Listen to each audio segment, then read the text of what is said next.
কিন্তু বাবা এর ভিতরে তাহলে হোসাইন কেন শহীদ হলো? তারাও তো নামাজি, তারাও তো মুখে দাড়িওয়ালা, তারাও তো কালেমাওয়ালা। বাবা ওখানে নিয়াতটা কে করেছিল? আমার আল্লাহ কি নিয়াত করেছিল? না, এজিদের নিয়াত ছিল কি ইমাম হোসাইনকে সরিয়ে দেওয়া। ইমাম হোসাইন যদি থাকে তাহলে আমার মাস্তানি কেউ মানবে না, তার মনের বাসনা। তাই নবীজির স্বার্থের লোভে ও নামাজ পড়ুক, হজ করুক, যাকাত দেখ, ফেতরা দেখ, অসুর দেখ, আর নামাজ পড়ুক। কালো এই জায়গাটা যদি কালো করে ফেলে ভাই, তারপরে যদি ওর নিয়াতটা যদি ঠিক না হয় তাহলে বাবাজি ওর জন্য জাহান্নাম। নিয়াত বিশুদ্ধ রাখতে হবে। হযরত আদম নবীকে যখন দুনিয়ার জমিনে আল্লাহ পাঠিয়ে দিলেন, এমতো অবস্থায় কিছু হরিণ, বনের কিছু হরিণ, ওই হরিণ বলছে চলো আদম নবী এসেছে দেখে আসি। তো কিছু হরিণ বলছে মৌলবি তো কিছু আমাদের সমাজ, মৌলবি তো কেবল উঠলো রে, কিছু বলুক, যাচ্ছি, থাম, দাঁড়া, আছে না এরকম?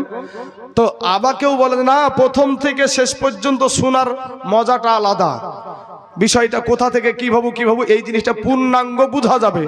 তো কিছু হরিণ বলছে আদম নবী যখন এসেছে তো এসেছি, পরে গেলেও তো চলবে। আর কিছু হরিণ বলছে গরম ভাতে যেরকম স্বাদ আছে ঠান্ডা ভাতে ওই স্বাদটা নাই। কিছু হরিণ চলে গেল বাবা আদম নবীর কাছে।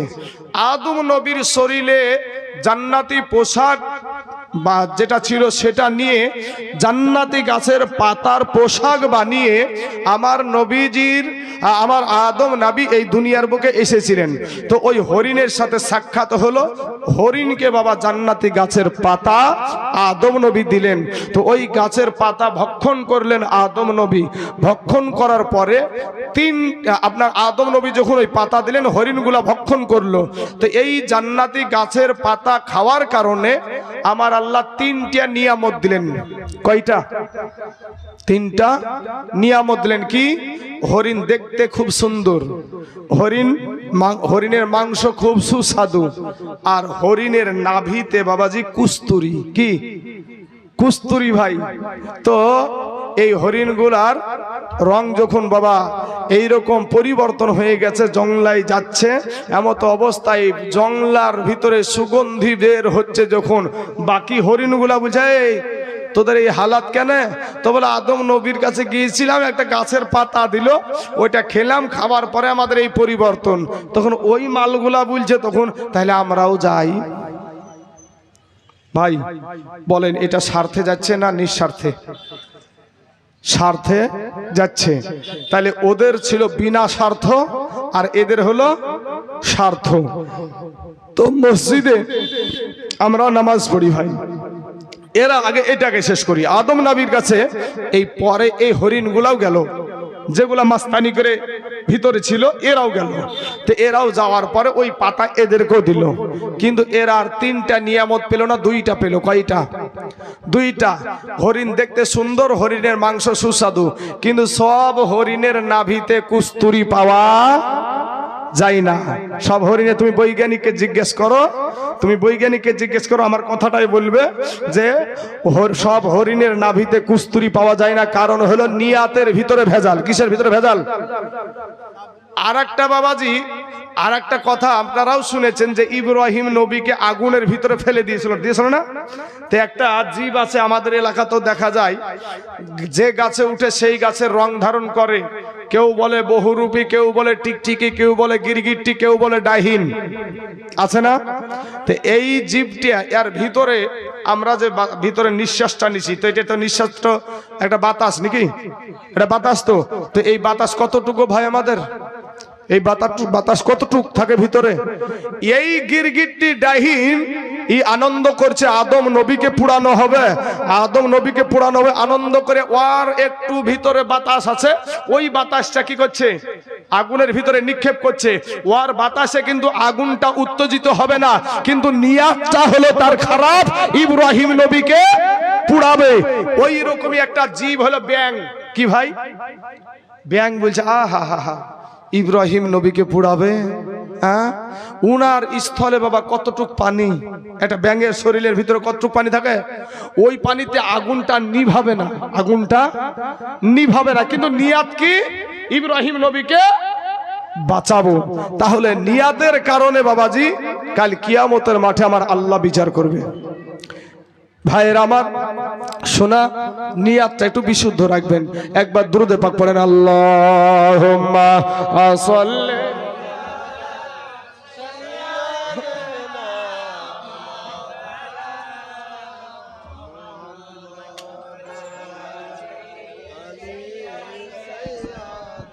مولانا محمد صلى الله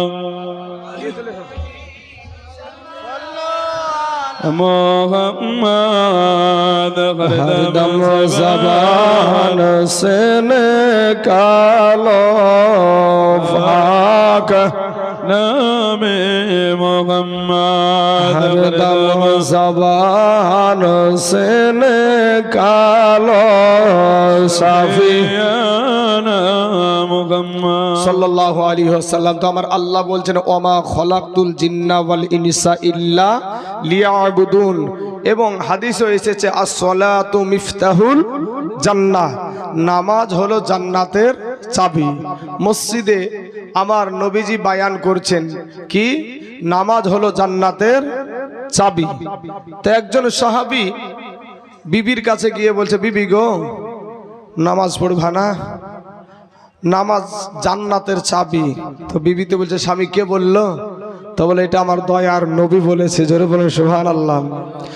বিবি একজন মহিলা, নারী, ও বলছে, স্বামী গো, ও গো স্বামিনী, আমার দয়ার নবী যদি নামাজকে বলে জান্নাতের চাবি, আজকে থেকে কথা দিলাম গো স্বামী, আমি নামাজ ছাড়ব না। জোরে বলেন সুবহানাল্লাহ। কেমন তাদের ঈমান ছিল আর কেমন তাদের আকীদা ছিল। বাপ, স্বার্থের জন্য আমরা দোষ লাগবে, দোষ লাগার কারণে আমরা মৌলবীরাও ভাই হক কথা বলা থেকে পিছনে থাকি। কি ভাই, যে দোষ লাগবে এই কথাটা বললে হক কথা বের করে দেব, তা বাস গোপন রেখে দিলাম। বুঝতে পেরেছেন? আপনাদের ভিতরেও কিছু মানুষ আছে যে দোষ লাগবে না রে, জোরের মধ্যে হক কথা বলতে যাবো না, জোরে জড়াইতেও যাবো না, দূরে থাকবো। আর ওয়াতাওয়াসাউ বিল হক, আল্লাহর কোরআন বলছেন ওয়াল আসর, সময়ের কসম করে আমার আল্লাহ বলছেন, এবং আসরের কসম করে আমার আল্লাহ বলছেন ইন্নাল ইনসানা লাফি খুসর, নিশ্চয় সবাই ক্ষতিগ্রস্তের মধ্যে রয়েছে, ইল্লাল্লাযীনা আমানু ওয়া আমিলুস সালিহাত, তবে যারা আল্লাহর প্রতি ঈমান এনেছে এবং বাবাজি যারা আল্লাহর রাস্তায় ধৈর্য ধারণ করেছে এবং ইসলামের জন্য সত্যের জন্য যারা হক কথা বলেছে, তারা ব্যতীত সবাই ক্ষতিগ্রস্তের মধ্যে রয়েছে। কিন্তু বাবাজি হক কথা বলতে আমরা ভয়ে বলি না, কখন জানি অপমান করে দেয়। বুঝতেই তো পারছেন, রক্তের গরম বাহাদুরি। আগে আমার বাপজিরা এরকম চাচারা রাজনীতি করেছে বাপ, তো ভাই ওরা পতাকা বানতো, দেখবেন ওই কঞ্চির ভিতরে। ভাই আপনিও দেখেছেন, আপনিও আমার বয়সেরই ছেলে, আপনি তো কঞ্চির ভিতরে। এখন পতাকা বাঁধে এরকম লাঠিতে। ভাই মানে পতাকারও কাজ হবে, লাঠির কাজও ঠিক, তাই না?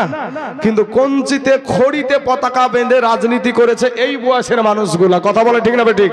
হ্যাঁ বাবাজি, আমার ভাই জানেরা। তাহলে আমার আল্লাহ পাক যে ইবাদত করার কথা বলেছে, আমার নবীজি দুনিয়া থেকে পর্দা করবেন তখনও বলছেন আসসালাত আসসালাত ওয়া মা মালাকাত আইমানুকুম, হে আমার উম্মতেরা তোমরা নামাজ ছেড়ে দিও না, তোমরা নামাজ ছেড়ে দিও না। মুসলমান যুবক ভাইয়েরা রে আমার, ও গো আমার কালেমার ভাইয়েরা, পর্দার আড়ালের মা খালা গো, শুনে জানা যে রাতের বেলা এই দুনিয়াটা কিছুই না রে মুমিন। আলামিন এরা আমার নবীর উম্মতের দল মাস্তানি করিও না রে বাবা, যৌবনের বাহাদুরি দেখায় না, কোন দিন জানি মহিরা যাবারে বাবা, কবে জানি আজরাইল এসে তোমাকে ধরে নাই। ওরে যুবক ভাই, আজ রাস্তার দিকে তাকায়া দেখো কত যুবকের লাশ অভাব নাই, আজকে পানির নিচে যুবকের লাশ অভাব নাই, আজকে ঘরের ভিতরে যুবকের লাশ অভাব নাই। আজকে আপনাদের মসজিদে ইন্না লিল্লাহির ডাক, সকালবেলায় ফজরের নামাজ পড়ি বলছে ইন্না লিল্লাহি ওয়া ইন্না ইলাইহি রাজিউন। কালকে বাবা আরেক মসজিদে ইন্না লিল্লাহির ডাক, আরেক দিন আরেক মসজিদে ইন্না লিল্লাহির ডাক।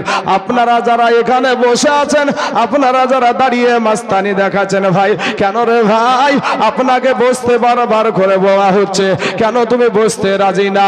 ও যুবকেরা, তোমার পাগুলোকে কষ্ট দেওয়ার কোনো দরকার নাই। আমার কমিটির ভাইয়েরা, আমার মুসল্লি ভাইয়েরা, এই দেশের মানুষরা তোমাদের জন্য একটু বসার জায়গা করেছে। যুবক রে, মদের আড্ডায় যে বসতে ভালো লাগে, কিন্তু কোরআনের মাহফিলে বসতে ভালো লাগে না। এটা বেগানা বেহায়া বেলাজা মহিলা যখন ডান্স করে বাবা, ওই মহিলাটার আসরে গিয়া বসতে ভালো লাগে, কিন্তু আমার নবীজির মাহফিলে বসতে কেউ রাজি না। আল্লাহ এই সমস্ত যুবককে হেদায়াত দান করুক, সবাই বলেন আমিন। গালি দিলাম নাকি ভাই? হ্যাঁ, আমি আমার নবীর আদর্শ নিয়ে বলতে চাই, কাউকে কষ্ট দিতে চাই না। যেটুক বলবো নবীর আদর্শ নিয়ে বলার চেষ্টা করবো, তবে আমি মানুষ, ভুল মাত্রই মানুষ মাত্রই হতে পারে ভাই, তাই কি না? আসুন ভাই আমার সোনা মানিকেরা, আমার আল্লাহ পাক রব্বুল আলামিন আপনাকে আমাকে এই দুনিয়ার জমিনে সৃষ্টি করেছে। মুসলমান যুবক রে, ওরে আমার কালেমার ভাই, ওগো আমার পর্দার আড়ালের মা খালারা, আমার আল্লাহ পাক যদি আপনাকে বন্ধ করে দুনিয়ার জমিনে পাঠায়া দিত, পৃথিবীর এমন কোন সার্জন ছিল না, পৃথিবীর এমন কোন ডাক্তার ছিল না আপনার চোখ দুটাকে ফিরাইয়া দেয়, পারবে? তাইলে অন্ধই তো থাকতো না, কানা ব্যক্তি তো থাকতো না। এত বড় শিক্ষিত ব্যক্তি, এত ইঞ্জিনিয়ার। এখন ভাইরে, আমাদের সমাজে কিছু ইংলিশ বালারা আছে, আমাদের মৌলবীদের ভিতরেও কিছু ইংলিশ বালা আছে। ইংলিশ যখনই বলছে তখন মানুষ ভাবছে আরে সর্বনাশ, বিশাল শিক্ষিত। এখন হুজুর ইংলিশ জানে না, হুজুর ইংলিশ জানে না, কিন্তু আমেরিকাতে যায় দেখেন, আফ্রিকাতে যায় দেখেন, যারা জুতিয়া সেলাই করে, মুচিগিরি করে, মেথরগিরি করে, ওরা ইংলিশে কথা বলে। কেউ হুজুর ঠিক কিনা? ওরাও ইংলিশে কথা বলে। কিন্তু ভাই রে, তুমি মুসলমানের ছেলে, তুমি কোরআন জানো না, কালেমা জানো না, তুমি তোমার আল্লাহর কথা যেটা, তোমার আল্লাহর কালাম যেটা, সেটা জানো না, সেটা নিয়ে তোমার মাথা ব্যথা নাই। কোন নায়ক কেমন পোশাক পরেছে এটা নিয়ে মাথা ব্যথা। ওটার বিরুদ্ধে যখন আমার কালাম হুজুর যখন মুখ খুললো, তখন বাবাজি ওরা সব একদিকে হয়ে গেল। এর বিরুদ্ধে কথাই মৌলবি রাখা যাবে না। হ্যাঁ, নাভির ওপর থেকে হাঁটুর নিচ পর্যন্ত ঢাকা আছে কি না দেখুক, আমাদের ফরজ তরফ হয়েছে কি দেখুক, এর বিরুদ্ধে লেগে গেল। কিন্তু একটা জিন্সের প্যান্ট পরে বলেন তো ভাই, ক্লিয়ার ভাবে বসে পেশাব হবে? হক কথা বলতে হবে। একটা জিন্সের প্যান্ট পরে ক্লিয়ার ভাবে পেশাব কারো বাবার ক্ষমতা নাই ফিরতে। বসলো কোন রকম এদিক ওদিক তাকিয়ে দেখছে, সবগুলাই তো বরযাত্রীতে এসেছি রে ভাই, কি করবো, বরযাত্রী মানুষ, বিহার বরযাত্রী গেছে, এদিক ওদিক তাকিয়ে দেখছে, কোন রকম ভাবে কষ্ট মষ্ট করে বসলো।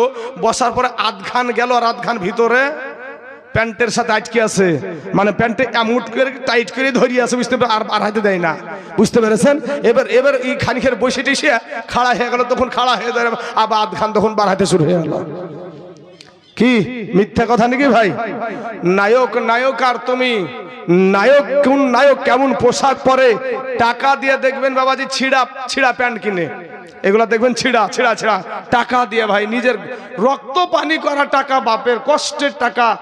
বাপটা কেরালাতে যায়, বম্বে যায়, দিল্লিতে যায়, লোকের মুনিশে যায়, আর সেই টাকা নিয়ে এসে বেটাকে দিয়ে, বেটাতে বলছে প্যান্ট নিব, প্যান্ট নিয়ে যে পছন্দ করছে ছিঁড়া প্যান্ট। এই ছিঁড়া প্যানে খুশি। মা খালারা পোশাক কিনবে কিরণ মালা, কে বলে পাখি জামা, কে বলে লেহেঙ্গা জামা। আমার নবীর আদর্শ আদর্শিত না, মা ফাতেমার আদর্শ এদের ভালো লাগে না। কিছু টাকা হয়ে গেলে তো রে বাবা রে, এরা তো বাবা যে এখানে যারা বসে আছে বেশির অংশ ভাই বলেন তো গরিব মানুষ না? এরা কোটি টাকার মালিক, এখানে কটা পাবেন আপনি? হ্যাঁ, চাকরিজীবী মানুষ এখানে কটা বসে আছে? বিবিও চাকরিজীবী, স্বামীও চাকরিজীবী, কটা বসে আছে এখানে? এরা তো ভাবে যে আমরা আমাদের যে অর্থ আছে, দেখবেন আমি দেখেছি হুজুর বহরমপুরের মসজিদে আমি দেখেছি, দেখবেন কোন পেশাবে বেশির অংশ ডাইহা লাগে বলেন তো? জানা আছে? যার সুগার আছে সেই পেশাবে দেখবেন ডাইহা বেশি লাগে চাচা। তা আপনাদের মসজিদের পেশাবখানায় যান, কটা ডাইহা আছে? আর আপনি একটা বাজারের পেশাবখানায় যান, শহরের পেশাবখানায় যান, প্রত্যেকটার আপনার পেশাবখানাতে ডাইহাতে লোড। কারণ মালেদের সবগুলার মাল কিন্তু আপনার মতন শরীর তাদের নাই। কথাটা বুঝতে পারছেন কিছু? আল্লাহর নিয়ামত, আল্লাহ আপনাকে কতটা শান্তিতে রেখেছে, ও বেটা শান্তিতে নাই। এই জায়গাটাতে আমি এগিয়ে গেলাম, কোটি টাকার মালিক ভাই, এই কোটি টাকার মালিক মঘা জীবনে কোনোদিন বাবাজি এই মসজিদ মাদ্রাসাতে তো আসলো না। আপনারা ভাবেন যে আমরা গরিব মানুষ, নিজেকে খুব ছোট মনে করেন, আল্লাহর সাথে নাফরমানিকে না ভাই, এরকম করবেন না। এটি আল্লাহর শুকরিয়া আদায় করবেন, আলহামদুলিল্লাহ আল্লাহ আমাদেরকে ভালো রেখেছে, এটাই হাজার শুকরিয়া। কারণ আপনি সুখী আছেন, ও সুখী নাই। কেন নাই? আর বিবিও চাকরিজীবী, স্বামীও চাকরিজীবী। ভাই আপনি আর আমি দুজনায় বিয়ে করেছি, ভিনু হাড়ির ভাত খাই। আপনিও ভিনু হাড়ির ভাত খান, আমিও ভিনু হাড়ির ভাত খাই। আপনার খাবারটা আপনি রান্না করেছেন না আপনার বিবি করেছে? আমার বিবি তো করেছে। তাহলে আমরা কার হাতে রান্না করা খাবার খাই এসেছি? বিবির হাতে রান্না করা খাবার আমরা এখানে খেয়ে এসেছি। ব্রাদার ইসলাম, কিন্তু একটা কোটি টাকার মালিককে জিজ্ঞেস করেন তো, ও বেটার কপালে ওর বোর হাতের রান্না করা খাবার জুটে কি? আর বোর হাতের খাবার, রান্না করা খাবার ওর কপালে ভাই জুটে না। কারণ বিবিও চাকরিজীবী, স্বামীও চাকরিজীবী। বাবা রে, ওই স্বামীটা যদি বলে বিবি গো তোমার হাতে রান্না করা খাবার খেতে চাই, বৃদ্ধা আঙ্গুলি দেখায় বাবাজি চলে যাবে, তোর ইনকাম আমি খাই না, আমার ইনকাম আমি খাই। বিরাদান ইসলাম, এ বাবাজি ওই কোটি টাকার মালিক তাহলে কোন খাবার খাই?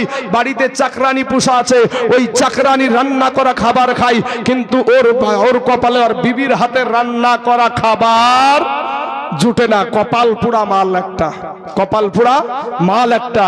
তারপরে দেখবেন ভাই আপনি বহরমপুরের স্কয়ার ফিল্ড আমরা অনেকেই চিনি, তাই না? বৈকাল বেলাতে ছেলে মেয়ে একেবারে আনন্দ ফুর্তি করছে, রাত 7টা পর্যন্ত খুব মজমা চলছে।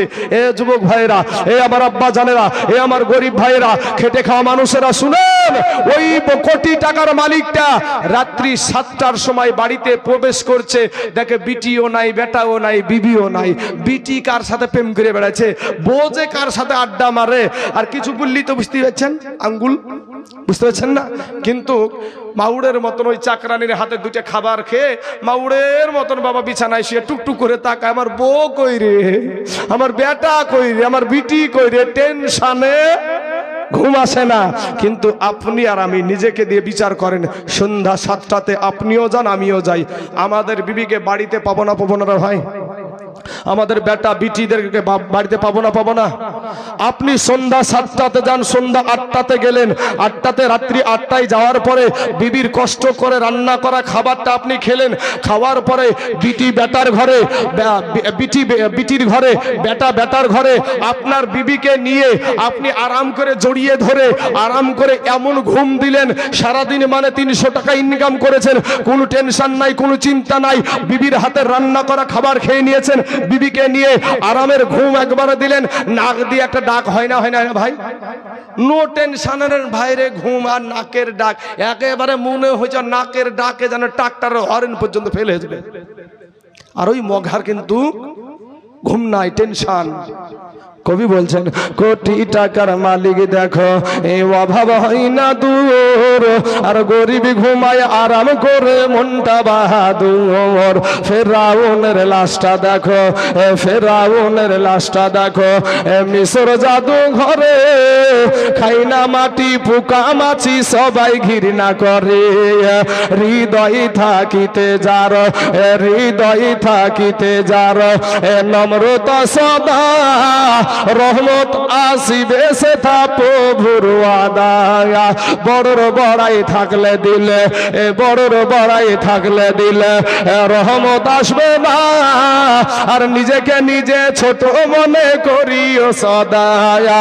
উঁচু জমিন থেকে পানি, উঁচু জমিন থেকে পানি নিচু জমিনে যাই, তেমনি কইরা খোদার রহমত আসে নম্রতার হৃদয়। ভোগ বিলাসের বাড়ি গাড়ি ভাইরে, ভোগ বিলাসের বাড়ি গাড়ি পড়ে রবে সব, থাকতে সময় স্মরণ করো আল্লাহ আমার রব। চিল্লায়া বলেন আল্লাহু আকবার।